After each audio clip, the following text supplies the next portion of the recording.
नमस्कार मित्रों, मेरी मौजूदगी है यूपी के बस्ती जिले के पैड़ा खरहरा में, जो पैड़ा धाम के नाम से प्रसिद्ध है। आज हम आप सभी को पैड़ा वाले बाबा के नाम से प्रसिद्ध बाबा से मिलवाएंगे और इनके बारे में जानेंगे। बाबा जी, कृपया बताएं कि आपको आध्यात्मिक ज्ञान की प्रेरणा कहां से और किस आयु में मिली? आध्यात्मिक ज्ञान की प्रेरणा जो है 5 साल की, मतलब आज लगभग 5 साल पूर्व हुई थी, लेकिन हम रास्ता भटके हुए थे। जैसे आप लोग जान ही रहे हैं कि पहले यहाँ क्या था, उसके बाद में क्या हुआ, हनुमान जी महाराज से हम कब जुड़े हैं, कब से क्या हुआ है।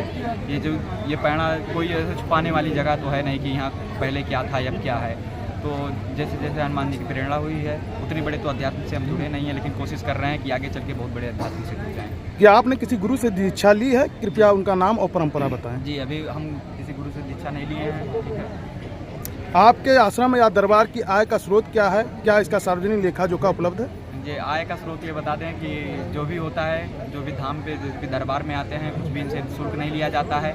और यहाँ लेखा जोखा कुछ भी नहीं है, सब ऐसे मतलब अपने श्रद्धा मन भाव भक्ति से आते हैं, जो भी चढ़ाते हैं वही मिलता है। बाबा जी, क्या आपके ऊपर कभी कोई आपराधिक आरोप या कानूनी कार्रवाई हुई है? यदि हाँ, तो उसका विवरण साझा करें। विवरण आपको बिल्कुल साझा कर रहे हैं। आपराधिक आरोप हम पे नहीं लगाया, लेकिन कुछ जो आप कहें अध्यात्म से कब से जुड़े हैं, क्या कर रहे हैं, लेकिन ये इसी सब के खलल के नाते, क्योंकि एक इतने अवस्था का बालक जो है, 20-22 साल का बालक है, इतने बड़े जो भी बालाजी सरकार का इतना प्रचार प्रसार सनातन धर्म का, कुछ मानसिक रूप से जो बीमार हैं, उन्होंने हम पे जानलेवा हमला किया था और गोली भी चलाई थी। क्या उस पर कोई कार्रवाई हुई कि नहीं? जी, अभी तक 2-3 महीने से कोई कार्रवाई नहीं हुई है।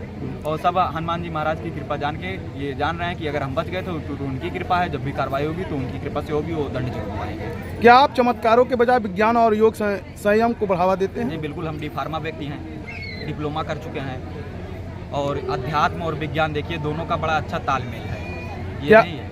क्या आपके अनुयायियों को आपसे असहमति जताने या सवाल पूछने की स्वतंत्रता है? बिल्कुल 100%। और ये अकेले में नहीं पूछने की, मतलब वो अकेले में हमसे नहीं पूछ सकते, भरे समाज में, भरे दरबार में पूछ सकते हैं। समाज सेवा के क्षेत्र में आपके द्वारा किए गए 3 मुख्य कार्य कौन कौन से हैं? जी, सबसे पहला कार्य हम बता दें कि समाज सेवा जो है, अभी तो देखिए नेता लोग समाज सेवा जुड़ा पाएंगे, हम तो यही जान रहे हैं कि जो जैसे हम इस्तेमाल करना चाहे लीगल प्रक्रिया से, श्रद्धा मान भाव भक्ति से, वैसे कर सकता है। हम उनके लिए दिन रात खड़े हैं सदैव। जैसे बाबा, इस समय एक इटावा में घटना घटित हुई है जात को लेकर। अच्छा। क्या आपके दरबार में सभी धर्मों, जातियों और वर्गों के लोगों को समान रूप से स्वागत पाते हैं? देखिए, सबसे पहले बता दें, हम यहाँ मुस्लिम भी आप होंगे, आप घूम लीजिएगा, हिंदू भी हैं, मुस्लिम भी हैं। और हिंदू धर्म हम ये नहीं कहेंगे कि ये चमार कटी, मतलब ऐसा कुछ है। देखिए, हम कुछ नहीं कहना चाहते, सब एक समान है। सब एक समान है, जातियों में नहीं बढ़ना चाहिए। हमको कहें जातियों में बढ़ना है? अरे महाराज, ये बताइए कि अगर तो 4 जाति हैं, ये 4 हैं, ये 5 जाति हैं, ठीक है। अगर 5 जातियों को ऐसे ऐसे बांट दिया जाए तो ये कोनो काम के नहीं, बीच में आप रख देंगे कुछ, ये दबा नहीं पाएंगे। अगर तो एक रहेंगे तो बहुत सही रहेगा। एक उदाहरण दे दीजिए, जैसे 100 का नोट है, अगर 100 का नोट 4 टुकड़ा कर दिया जाए, 25-25 रुपये आप कहीं करके चला पाएंगे? आए कहीं से नहीं चला पाएंगे ना। अगर वही 100 का नोट एक करके चलाएंगे तो चल लिया जाएगा। वैसे जब तक हम एक है तब तक सेफ है। आपके अनुसार एक सच्चा संत होने की सबसे पहली पहचान क्या होनी चाहिए? सबसे पहले अपनी गुरु परंपरा, जो अभी हमको गुरु दीक्षा नहीं ली है, लेकिन जिस दिन लेंगे ना, सबसे पहले गुरु के दिखाए हुए रास्ते पे और उनके मार्ग पे चलना ही सबसे बड़ी परंपरा है। बाबा जी, यदि कोई व्यक्ति आपको ठग या ढोंगी कहे तो आप उससे कैसे निपटते हैं?